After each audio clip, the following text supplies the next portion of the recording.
अरे कहना क्या चाहते हो?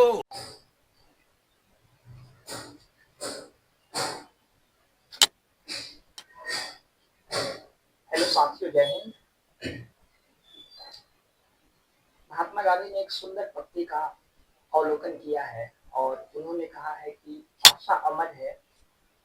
उसकी आराधना कभी विफल नहीं होती। आशा अमर है, उसकी आराधना कभी विफल नहीं होती। ये महात्मा गांधी की बहुत ही शानदार पत्तियां है। तो आपको आशा रखना है, आशा कभी निराश नहीं करेगा आपको। आपके जीवन में दोस्तों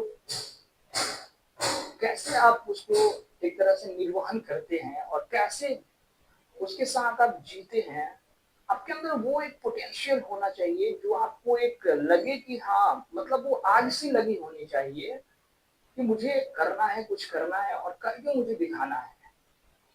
वो आपके पेरेंट्स, वो आपकी समाज, वो आपके जो रिश्तेदार हैं, वो सारे लोग इस प्रतीक्षा में है कि आप कब उनको उन सफलता की उत्कृष्टता को उनके साथ उनके प्रति समर्पण करते हैं। और ये सबके साथ है दोस्तों, सबके साथ कोई ना कोई एक आशाएं लेके बैठा है और उस आशा को आपको, उस अपेक्षा को आपको जाया नहीं करना है और आपको उन ऊंचाइयों को, उन बुलंदियों को जरूर अचीव करना है, ताकि आने वाली पीढ़ियां जो है, वो आने वाली जो आपकी सोसाइटी है, वो आपके लिए एक प्रेरणा स्रोत बने और आप एक जिम्मेदार नागरिक हो। और दूसरी बात है कि आप दूसरों के लिए कितना ऑनेस्ट है और कितना आप अनुशासन है, आपको एक तरह से क्या आप संदेश देते हैं, वो बहुत महत्वपूर्ण हो जाता है कि हम क्या दूसरे को संदेश देते हैं। महात्मा गांधी ने एक और बहुत अच्छी बात कही थी कि जो आप बदलाव दूसरों में देखना चाहते हैं, जो आप परिवर्तन दूसरों में देखना चाहते हैं, वो सबसे पहले सर्वप्रथम आप अपने में वो परिवर्तन करें। तो ये कितनी अच्छी बातें उन्होंने बोली थी कि परिवर्तन खुद पहले किया जाता है, देन फॉलो तो आपको लोग करेंगे ही करेंगे। महात्मा गांधी जब वो साउथ अफ्रीका से यहाँ पे आते हैं, तो वो अपनी वस्त्र का निर्माण किस तरह से देखेंगे कि उसका वस्त्र जो वो पहन के आते हैं वहां से, सूट टाई जो भी है उनके साथ, वेस्टर्न कल्चर, वो एक तरह से उसको त्याग करके एक खादी कपड़ा को पहन करके और फिर जन के प्रति उनका जो मेल मिलाप है, उनका जो मिलनसार है, उसको उत्कृष्ट बनाना और समस्त भारतीय राष्ट्रीय आंदोलन में समस्त ग्रामीण जन को एक साथ जोड़ना, ये अपने आप में भी एक बहुत बड़ी उपलब्धि है और एक महानता का कार्य भी है। नो डाउट बहुत सारे स्वतंत्रता सेनानियों ने भारतवर्ष के लिए काम किया, लेकिन एक व्यक्ति जो जन के प्रति अपने पूरे शौक को समर्पण कर देते हैं, त्याग कर देते हैं और फिर उस वेशभूषा में आते हैं ताकि लोग उनसे जुड़े और उस संदर्भ में समस्त राष्ट्र उनकी बातों की सराहना करते हैं, उनकी बातों को गहनता से सुनते हैं, उनके व्यक्तित्व, उनके चरित्र की बातें हम सभी कोई करते हैं। उनकी संवाद शैली, उनके उनका जो रवैया था ब्रिटिश के प्रति, अहिंसा एवं सत्य का, उसको लेकर सारे लोग समझते हैं और फिर उस व्यक्ति के लिए समस्त राष्ट्र एकजुट और एक गांठ में बंध जाते हैं और तत्पश्चात आप देखते हैं कि समस्त राष्ट्र उनके पीछे चलता है। तो आशा कभी आपको निष्फल नहीं करेगा, उसकी आराधना कभी आपको निराशा नहीं करती है, नहीं होती है। तो आपको आशा करना है, लेकिन उस आशा के साथ साथ आपने जो लक्ष्य रखा है, जो उद्देश्य रखा है, उसकी पूर्ति भी महत्वपूर्ण है। उसको आप किस तरह से करते हैं, ये बहुत महत्वपूर्ण हो जाता है। तो आपको अपने जीवन में हो रही गलतियों को रिपीटेशन नहीं करना है और अपने अपने लिए ना सही, लेकिन उस माता पिता के लिए आप जरूर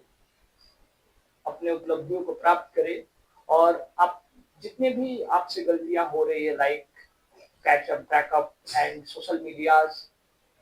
फ्रेंड सर्किल, तो आप जरूर उस पर अंकुश लगाए। स्वच्छचारिता जब आप रहेंगे, स्वच्छचारिता मतलब ये हुआ कि अनियंत्रण, मतलब कि उसके लिए कोई नियम, कोई अनुशासन, कोई भी एक तरह से कंटिन्यूटी नहीं है, तो देन आप समझेंगे कि वो एक तरह से कहीं न कहीं वो आपके लिए बहुत ही हानिकारक होगा। तो आपको उन चीज़ों में नहीं फँसना है दोस्तों, और आप एक काबिल पर्सन हैं, आप एक ऊर्जावान व्यक्ति हैं और आप एक व्यक्तित्व के परिचायक हैं, तो आपको उस शालीनता को ज़रूर बरकरार रखना है और फिर समझने का प्रयास करना है कि जो एक तरह से आपको जो कार्य को करते हैं, जो सिद्धांत पद्धति को आप लागू करते हैं, वो क्या आप तक सीमित है या फिर आप दूसरों को भी देने का प्रयास करते हैं? तो ज़रूर आपको विचार-विमर्श करने की आवश्यकता है और आप क्या अपने दिनचर्या में कर रहे हैं, ये आप स्वयं जानते हैं और वो ईश्वर, जो ईश्वर ऊपर चारों तरफ सर्वत्र हैं, वो ईश्वर जानते हैं कि आप सही मायने में किस दिशा में हैं, कहाँ आपकी स्थिति है। आप मुझसे झूठ बोल सकते हैं, अपने दोस्तों से, माता-पिता से, लेकिन जो आपकी समय सीमा है, जो आपकी वर्तमान स्थिति है, आप बखूबी जानते हैं और वो एक ईश्वर प्रमाण है। तो ईश्वर तो आपके सामने साक्षात होंगे नहीं कि आपकी कमियों को बताएँ, लेकिन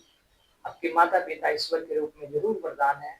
और आप उनके साथ कम से कम ये मान के चलें कि मैं जो गलती कर रहा हूँ, वो मेरे माता-पिता एक तरह से देख रहे हैं, सुन रहे हैं और उस चीज़ को वो सहन कर रहे हैं, तो वो चीज़ें आपको नहीं करना है। अंत में मैं ये कहूँगा कि महात्मा बुद्ध ने एक बहुत ही अच्छी बात कही थी कि भविष्य की चिंता नहीं करनी है और ना ही आपको भूतकाल की बातों पे अटल रहना है, बल्कि अपने वर्तमान के जो समय है उसको सुदृढ़ बनाना है। तो वर्तमान के समय को यदि आप बेहतर करते हैं, तो भूतकाल की बातें जो है वो रिपीटेशन नहीं होंगी एंड भविष्य की जो चिंता है वो एक तरह से वर्तमान स्थिति पर ही टिका है, तो वर्तमान को सुदृढ़ करें और भविष्य की चिंता छोड़ें। भूतकाल की जो एक तरह से जो भी बातें हैं उस पे अटल ना रहें और भूतकाल से ज़रूर हमें अवश्य सीखनी चाहिए कि मुझसे क्या-क्या गलतियाँ हुई और फिर वर्तमान को आप बेहतर करने का प्रयास करेंगे। ओके, धन्यवाद।